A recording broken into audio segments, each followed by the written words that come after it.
really don't turn it on at the beginning, that we turn it on so we know what we're talking about. Yeah. Uh, so the first thing that I would say about the sitting is to try to tell you the story between the difference at Goenka Center that I had experience with in India and the way that Bhikkhu Buddhadasa Okay. uh, That will be quite operated, interesting. because they're almost opposites. And I did one for 3 years Okay. and then the second one for a much longer period of time. So I have an idea of both sides of that coin. Within the Goenka tradition,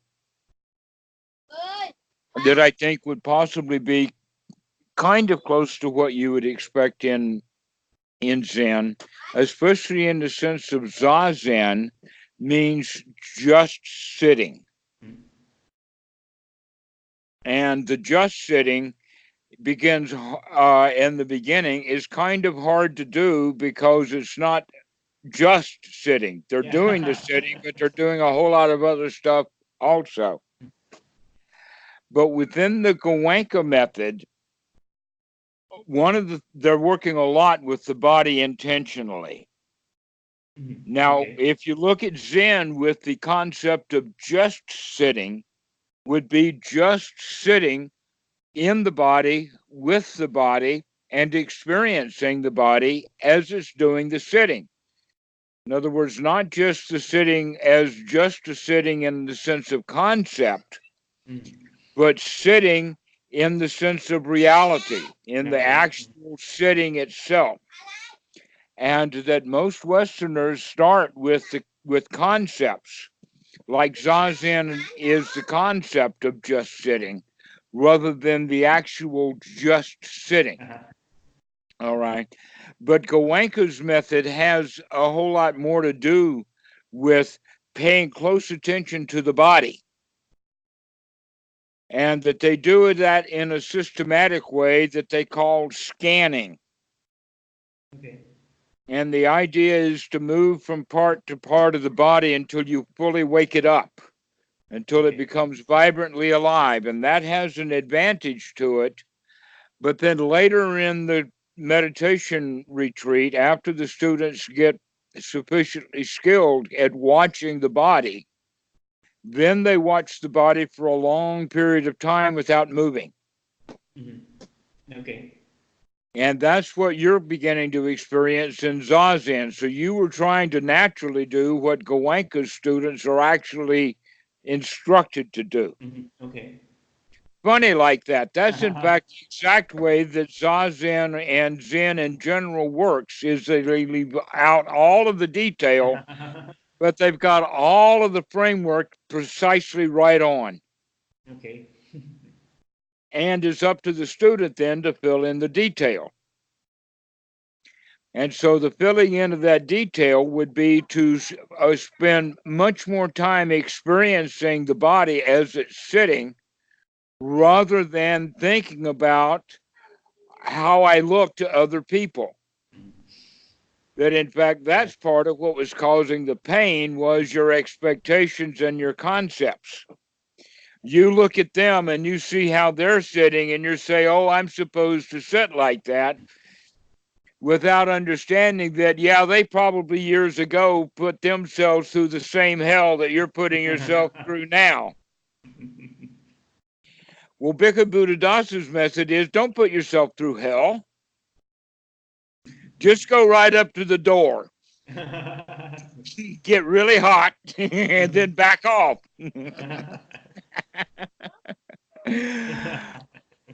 All right. And so what that means is that we have to be very wise about how far is too much.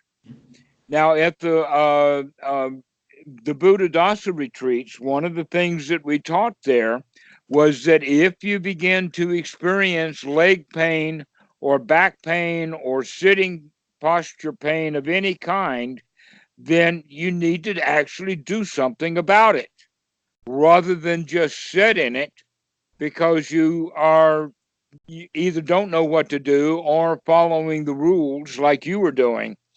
Everybody else is doing Mhm. this, so I've got to do it too, rather than doing something about the discomfort. Mhm. And here's the reason for that. If you think about the situation with the Buddha, what did the Buddha teach? Suffering He and the end of taught suffering. suffering and, well, Yeah. unsatisfactory postures and the end of unsatisfactory Posture. postures.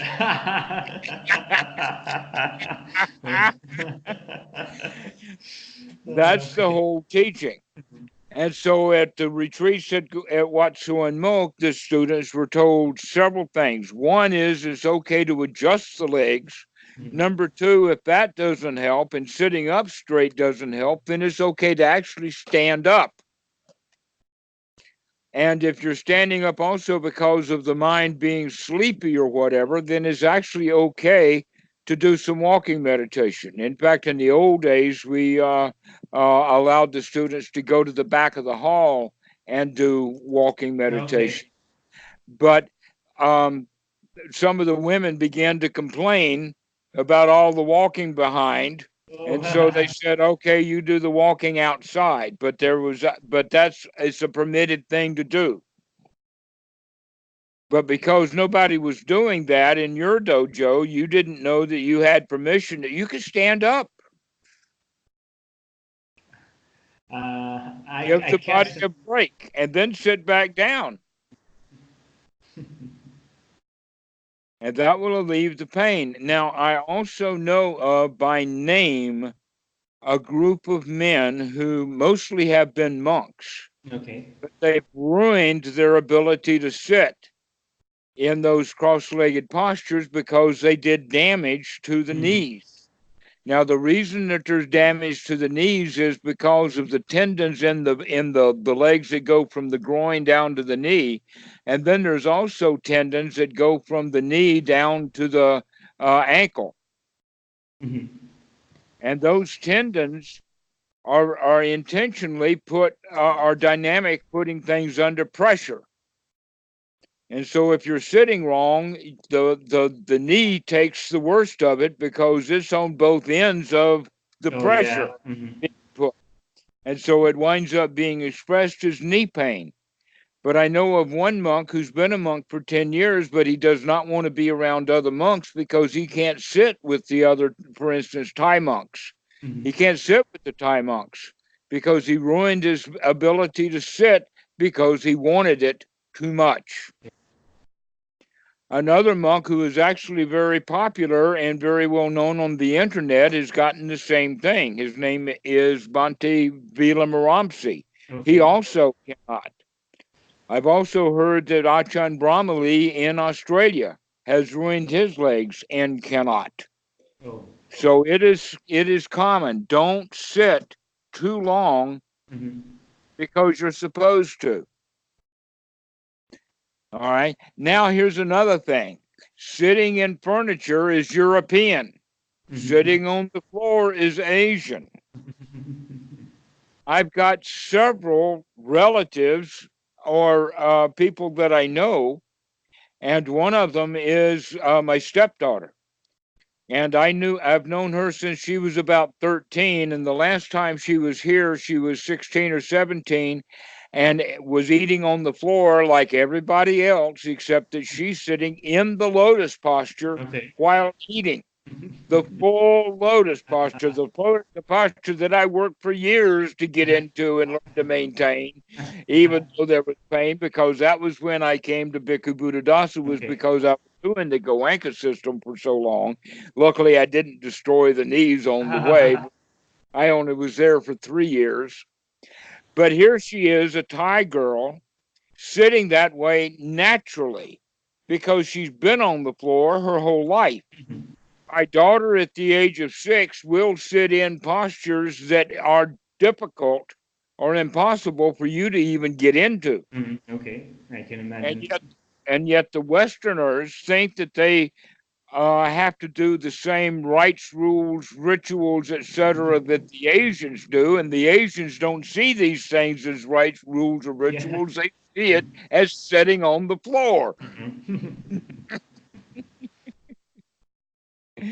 with no big deal. But the Westerners, when we were very young, were yanked off of the floor and put into a high chair, never to return to the floor. We eat our food sitting up. Here in the house, most of the food is eaten by people sitting on the floor. Okay. That's just a Thai tradition, and that Thai tradition is carried out in the Watts. In the in the tropics, there is much less need for furniture, but Yeah. in the temperate and colder climes, people get away from the floor because the floor is cold. But in Asia, in the tropics, the floor is cool, and so that's where people go. All right, so you've got genes and cultural habits that you picked up when you were a little kid that are operating against you going along with the crowd at the dojo. And you have to recognize that. Otherwise, you're going to put yourself into suffering that's needless and actually do damage that's needless. You need to make sure that you're taking care of the body and that that's the important thing that you're learning in the dojo so that sitting becomes just sitting. Okay. Not sitting in agony because you're supposed to sit like that. That you can relax. Okay, so maybe you can relax for a while and then the tension builds up. And when it does, then it's the time to really look at it, notice it. But if it becomes big, then you should do something to eliminate it. An example of that is what we call, the French refer to it as my legs have ants. Okay. And in English, we talk about it that the legs go to sleep. And basically, what it has to do with is that whatever position the leg is in, it's cutting off all possible, all the various ways of circulation, so that the blood flow is not getting there. And you know that if you move, for instance, if you're laying like this in a certain way, and then the hand will go to sleep and it starts to tingle, that all you have to do is to move the arm to get it away from whatever it's on, and then the circulation will immediately return to the hand within 3, 4, 5 seconds. That can happen with the legs too. Yeah. And if you do that and then sit with it, that's not a good idea because the legs need that circulation. In fact, that information that you're receiving in the brain about, we calling it the legs go to sleep or the legs have ants, is actually the legs neurologically screaming at you, do something. Okay. But you all know you're following the rules of the dojo and you're sitting like everybody else. All right. So this is something that is important. And that's why I'm spending some time with you, because I expect you to spend a lot of time at the dojo. Do so in the most appropriate way possible. Is work with your legs in a way so that they do not cause you either permanent damage or discomfort in the moment. That you're there to come out of suffering, not create more. And yet almost all of the Western students, when they go to the dojo or to a Mahasi or other Theravada retreat, they wind up causing themselves trouble. And this is so common that every retreat center manager who's been doing management for a long time, he sees people doing that. The question is, how many days are you going to do that before you cut it out? Okay. You stop doing that. And so all the retreats have kind of a method that goes through for the new students. After you've done a retreat once, twice, 3 times, you begin to know your own dangers as well as know the expectations of the retreat. But the first time that we do the retreat, we have the expectation I've got to do it like everybody else, as opposed to taking care of the right intention is to remove and eliminate suffering. Mhm. And as you probably noticed, every retreat that you go to that has the same qualities is everything that you like, that you spend time with, is not Yeah. allowed in. Okay, so laptops, nope. Cell phones, nope. Books, note paper, all of that kind of stuff is left away, leaving you there to deal with yourself. But if you deal with yourself in the way of expectations or in Mhm. the way of concepts, you're going to wind up doing the same old thing that you've always been. Yeah. Yeah, I've seen that quite painfully in this retreat. Yeah. You're defeating the whole reason for doing the Mhm. retreat. Mhm. But when you get the right attitude towards the retreat actually becomes wonderful, delightful, no place to go and nothing to do. And I can sit here and breathe and do nothing but sitting here. And that's the whole idea behind it, that's what they mean by the nothingness.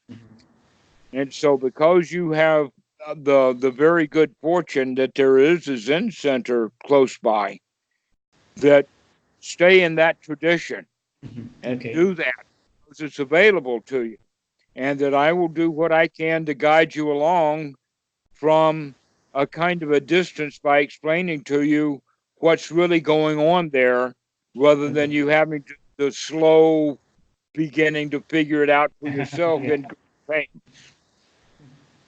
And so take care of the body. That's the first thing. Okay. But experience the body. Spend the time. Hang on. I've got a dog. No, that's all right. The gerbil is no longer in the box. Kitty's Oh. put it down. Now the dog is right into the box. And so I Oh. wanted Bit to too guard much. the gerbil against the dog, but no problem. All right. So um, when we're sitting, then we have to take on the right attitude of just sitting. And that just sitting, what is sitting is the body. So the Zen people need to pay a lot of attention to the body. That in fact, you probably heard about Zen archery, Zen and the art Mhm. of archery. All right. That's a really excellent place to understand that concept, because the archery of Zen has everything to do with the body and the body posture and the movements of the body and the breathing. And it has almost nothing to do with arrows hitting targets. It has everything to do with exactly the time before the arrow was released. Once the arrow is in the air, it's on its own. It's going to make its own choices based upon the atmospheric conditions and the distance to the target and the wind behind it and all of that kind of stuff is out of the archer's hands.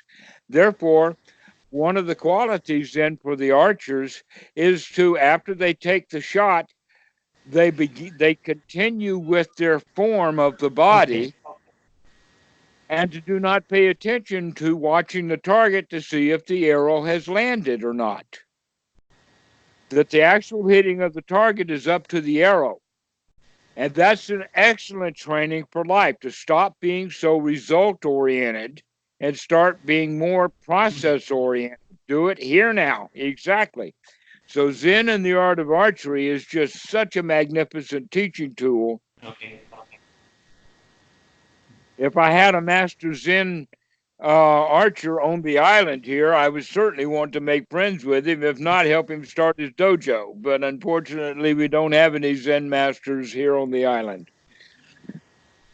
But that's the way that I feel about the Zen is that the way that they do it, and that there are there's various ways. One is in one way would be in the tournament, to where all of the archers are doing their own thing Okay. while all of the audience is judging each of the archers. Now, almost always these things are exhibitions, not competitions.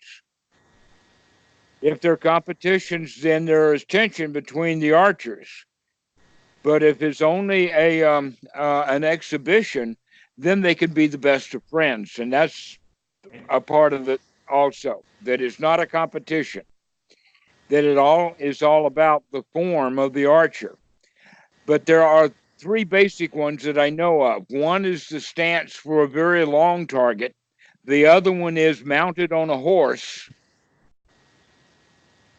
And the third one is in an advancing force where the archers have to, with those bows, roll on the ground, Okay. but other archers so that these guys can pick up and shoot, and then they roll Mhm. on the ground, and then the other archers are picking Okay. up and shooting like that. And so it's all choreographed, but it all has to do with exactly the way that the body is moved. And so that quality then of Zen and the art of archery, when done in the dojo, in the just sitting and the zazen, becomes the same thing. It's all about the sitting. It's all about the posture. It's all about what you're doing with the body, including waking it up, letting it become vibrantly alive. And so that's where the breathing comes in, is to make sure that you're getting enough air. So this is something that I wanted to point out to you, that the Zen is, let us say, it's the shorthand or the shortcut version of the full teaching of the Buddha. Mhm. But that the Theravada, we kind of know every little piece, little nudgel about it, but it all winds up being just one thing. And that quality is to be here now in the body. And so that's the way to begin to look at what Zazen really is just sitting. What is sitting? It's the body. That's what we're paying attention to. Okay. Now, in the Mahasi method, they have the little phrase rising, falling, touching, Mhm. sitting. Well, the rising is the in breath, and the falling is the out breath that we need to pay close attention to. In fact, we want to take control of it so that we're actually oxygenating the body, making sure that we're getting a lot of air, because that's what's going to make everything alive. That's going to give you the energy that you need to just sit Mhm. Okay. in a brilliant, magnificent kind of way, as opposed to it being hard work and drudgery.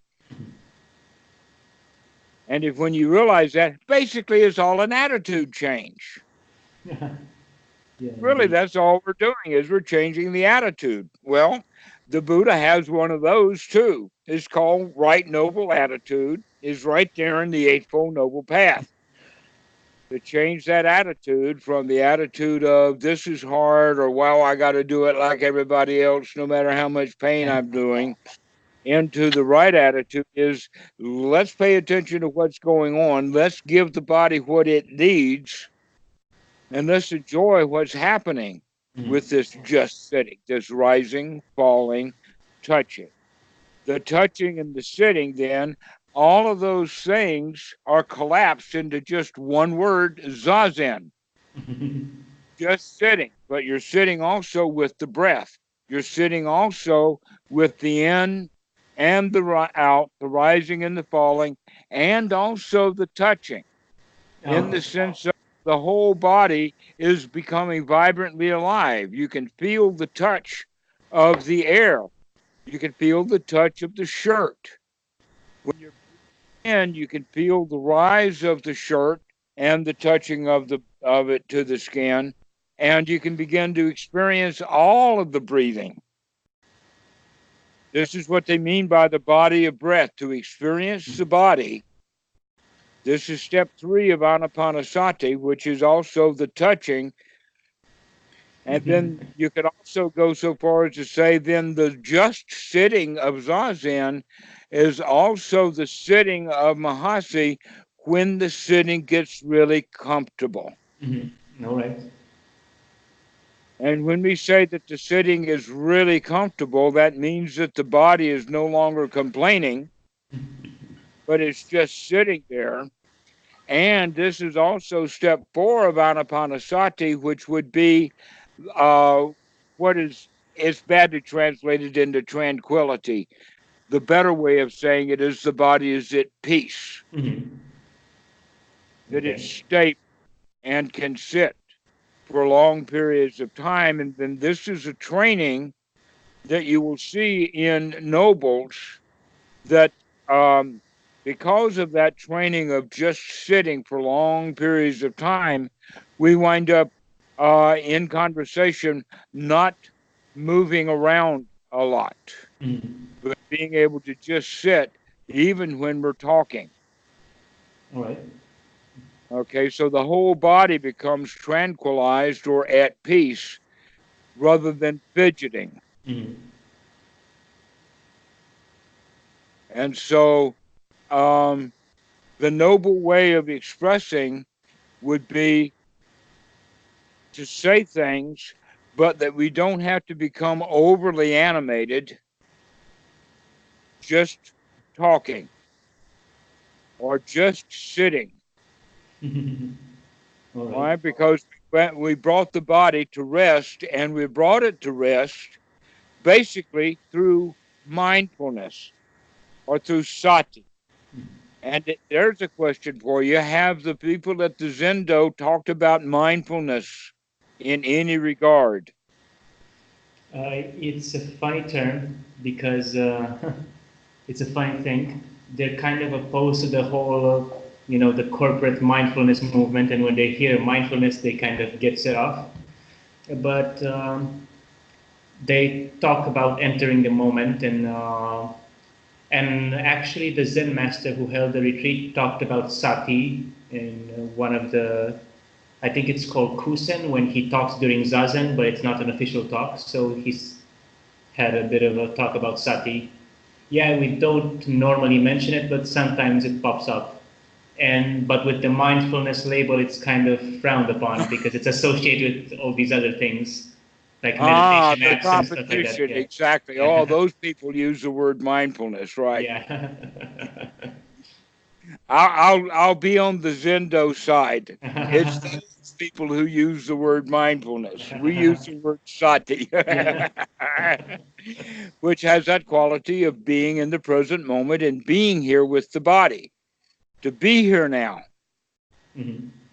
And so Zazen and Theravada practice is actually the same practice. It's just as introduced conceptually Mhm. differently. But the practice and the outcome and the skills to be gained are the same skills, but it's spoken of conceptually in a different way. And so that's why the competition is going to be there. Yeah. Actually, Unfortunately, I was trained with the word mindfulness, so it sometimes mhm. leaks out. Yeah. Yeah, for me as well. So, But the word mindfulness, by the way, as you recognize, is not a normal English language word. mhm. We have things like mind your language or mind your P's and Q's, which means look at what you're doing. Okay. But mindfulness, without the Buddhist context, I've never heard the word. Mhm. So everybody who hears that word, it's kind of like a Buddhist word already. And so I can see why, first off, it's not really an appropriate word, but Mhm. most of what happened with uh, Buddhism was that when it was translated into English, it was translated with a lot of Christian words. Mhm. And Yeah, so that's I what we would, had. yeah, and so that's how we're left. We're left with the something that is conceptually spoken of in Christian language. And so I can appreciate that the Zen master, he doesn't, nope, don't need that. But sati, yes, that's the big one. To remember, to come to the present moment, to be here now. And when we come to the present moment to be here now, guess what? This is where the body is. Mhm. But when we're not in the present moment, then where can we possibly be? In the past or in the future or in wannabe or in following the rules or something like that. And this is where the Buddha we call those nirvana, the panch nirvana. Panch is the word for five, so the five hindrances. Mhm. But the word hindrance can also be translated as obstructions or dreaming or lost in thought Mhm. or not paying attention, not looking at what you're doing because we're lost in thought, the hindrance. And so everything about mindfulness is to talk about come out of that, but it's not taught quite like that. And so we have to get more of the understanding of sati. Sati is to remember to come back and be here now, actually to be in the senses. Mhm. Now, Right. some Zen, like some Theravada, in fact, whether the eyes are closed or open or half closed is kind of irrelevant and is kind of up to the student. But if you have the eyes closed, that does not stop vision Uh-huh. Yeah. Yeah, there's because less input, but yeah, it's still. a lot of stuff can happen on the inside of the eyelids also. But that kind of vision is still what we would call in the senses. Mhm. And the Buddha was really big talking about there are six senses, not five. There's also the mind sensor. I don't know how to Right. call it. When Westerners hear that mind sense, they think, oh wow, that's oh. And the Buddha said, no, wait a minute. We need to make sure that we're not in that sense, Yeah. that we're not lost in thought, that we're not just spinning. Mhm. That in fact we come back to the present moment, and that present moment is only to be experienced with our senses. Mhm. And so we want to become very, very sense oriented, but not so much processing of the senses into thinking or into thought or into labeling. So this is where Mahasi's method goes awry, not because the Mahasi method is wrong, but because the student's understanding of the word noting means. Mhm. Because the word noting actually can mean just looking, just Mhm. seeing, Okay. just being in the senses, just watching, just noting it, being on guard. But unfortunately, the way that many students run it is, oh no, it's a story I've got to tell about what I'm seeing in the moment. I've got to label things rising, falling, touching, sitting, thinking, and this kind of stuff. And so I'll introduce to you the idea of a witness because the witness has two different definitions. The first Okay. kind of witness is the one who witnessed the scene of the crime or the scene of the accident. The second kind of witness, which may be the same guy, is now on the witness stand telling the story and making a concept out of Uh-huh. what he witnessed. Okay. Okay, and we can do both things. Mhm. But the way to do it correctly is just observing, just watching, being the first kind of witness and not the storyteller. Okay. Not go on trial. All right. And so this is the right way of doing zazen, just the sitting and the experience of the sitting rather than telling ourselves stories about the sitting. Because as you can see, well enough that by telling yourself stories about, oh, I should do this and I should sit the way they do and all of that kind of stuff, is actually the creation of suffering rather than the Yeah. elimination. And so we need to get out of our storytelling, out of that sense of the mind, and into the actual senses. In fact, the Buddha went so far as to talk about when the seeing is merely the seen, when the hearing is merely the heard, when the touch is merely the touch, and the cognized is merely the cognized, which means we don't perceive stuff. And what I mean by the word perceive or perception, we're talking about bringing ideas and concepts and memories and feelings from the past up to make sense out of what we see in the present moment. That we want to take the present moment, and instead of just leaving it as an experience, we want to conceptualize it, make it into a story, put it into a box. And to do that, storytelling, we have to take up fragments of old storytelling so that we can create a new story. What that means then is that oftentimes the way we feel about what's happening in the present moment is not based merely on the present moment, but is built upon the perceptions from the past. In other words, I'm more likely to feel the way that I'm in the habit of feeling than feeling appropriate to the moment. And so, by the way, I'm introducing to you now the Buddha's teaching of Paticca Samuppada. This is it. All right. That if we leave it at the point that the seeing is merely the seeing, then it becomes an enormous vista. You know, when people, for instance, will go into an aha effect, like a vista from sitting on a mountain or watching a sunset or seeing some distant panoramic view that is just what they call literally breathtaking. Mhm.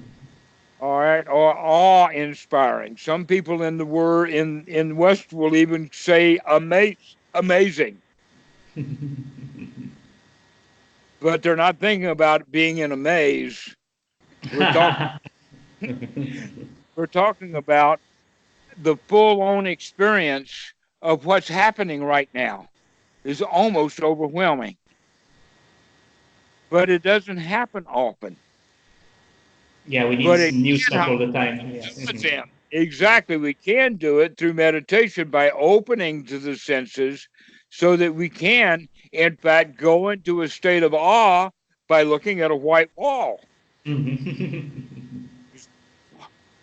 Wow, it's a white wall, but it turns out to be an entire universe. Wow. Yeah. Okay, so this is the quality then that we're looking for, is that opening up to the senses.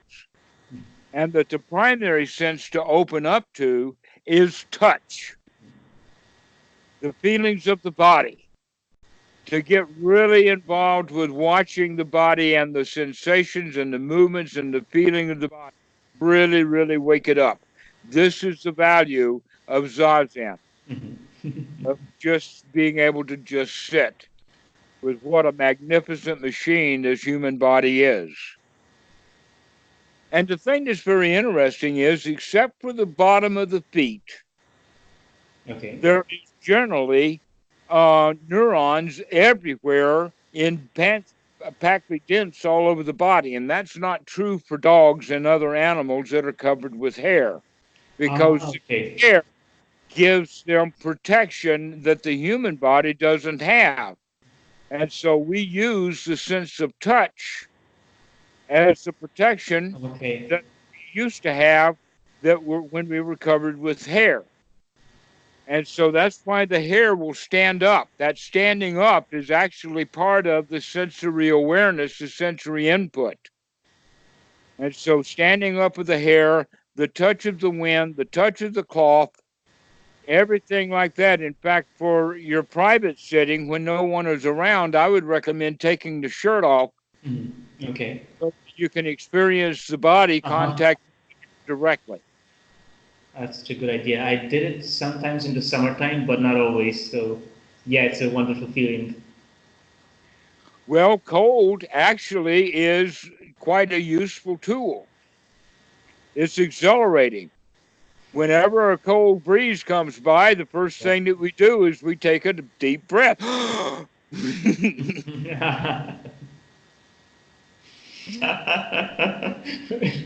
All right.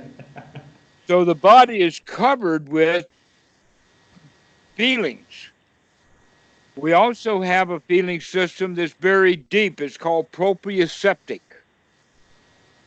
And the way that you can do it, for instance, is close your eyes and put your hand in the air. Just one of the hands, it doesn't matter which. Just close your eyes and put, okay, yeah, and hold it still. Find a place. Okay. Now get a good load of exactly where that hand is positioned. And then open your eyes and look at it. All right. Yeah, Is it's the hand there. you thought it was? And I'm using the word think lightly here. All right. How did you know where it was? Yeah, probably I have a sense of where it was according to the feeling in the muscles. I have associated the Ah, position with the feeling in how guess tense the what? muscles Most people are just not even aware that that sensory system exists. are. We're not even aware that that kind of sensory exists because we're not mindful of it. Yeah. And so I just gave you an exercise that allowed you to become mindful of the fact that you know your body's posture. You know that position. How do you know that? Is through this proprioceptic sensing system. So when you're sitting in Zazen, we need to pay attention to how do I know my posture? Because I can Okay. sense it directly. I know exactly whether I'm sitting up tall or not. I don't have to open my eyes and look in a mirror. Mm. I can sense that stuff through proprioceptic sensing systems. So this is a way that we begin to wake up the body. We begin to notice the postures. We begin to Okay. notice the tingling, the vibration. And all of that is built in, though they don't talk about it a lot. But this is built into Zazen to learn to just sit with the body being there and not in that sixth sense Yeah. of hindered mind of just thinking about what we're doing or conceptualizing, but we're actually in the experience of it. In that regard, Zen and Theravada meditation or samadhi are exactly the same thing. One's just got more detail than the other. It's almost like they both are looking exactly like the same kind of car, but ours has tail fins.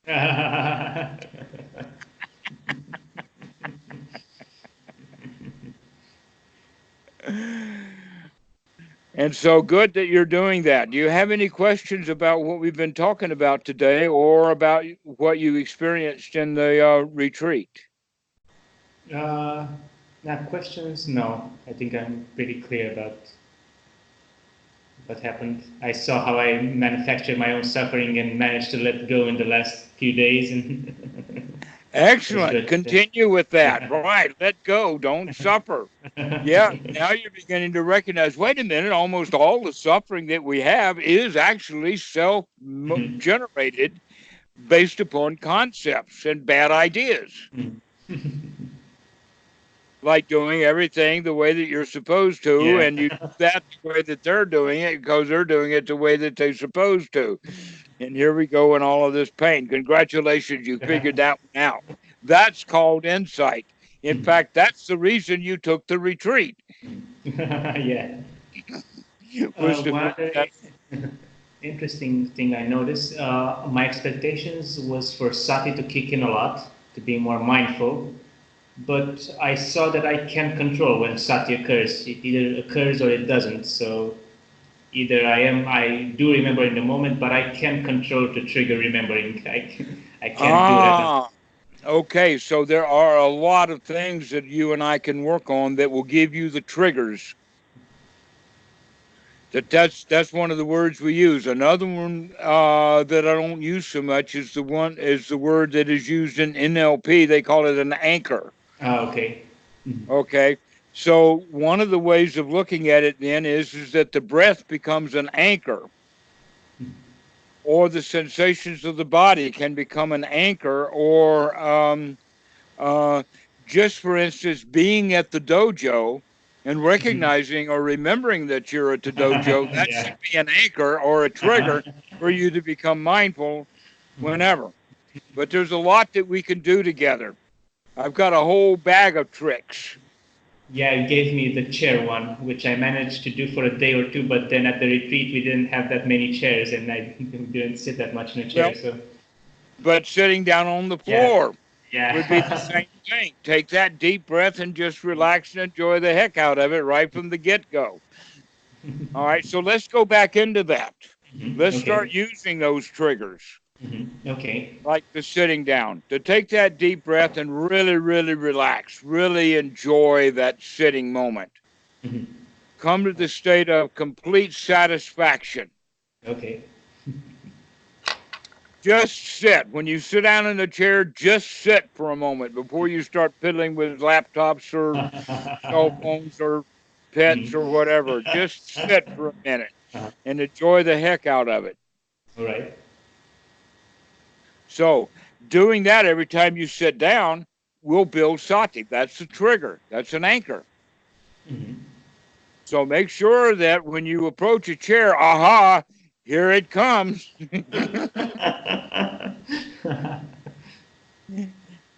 So, that's the way to go, is use that trigger, use that anchor. When you stand up, stop.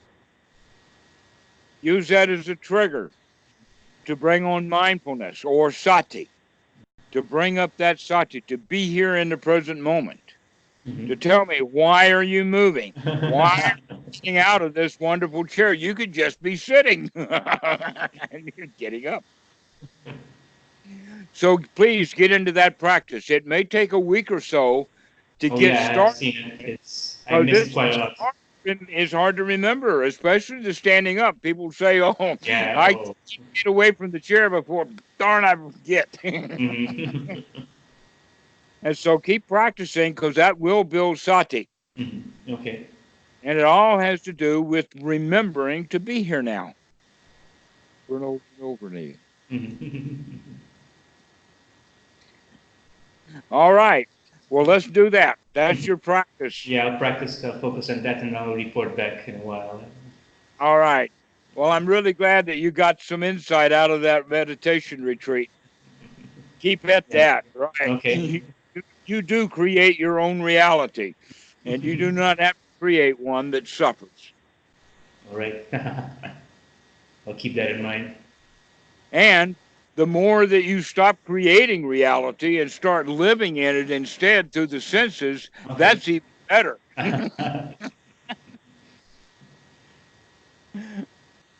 All right, Kat, well, enjoy. Yeah, We'll see thanks a you later. lot. See ya. Okay. Bye bye.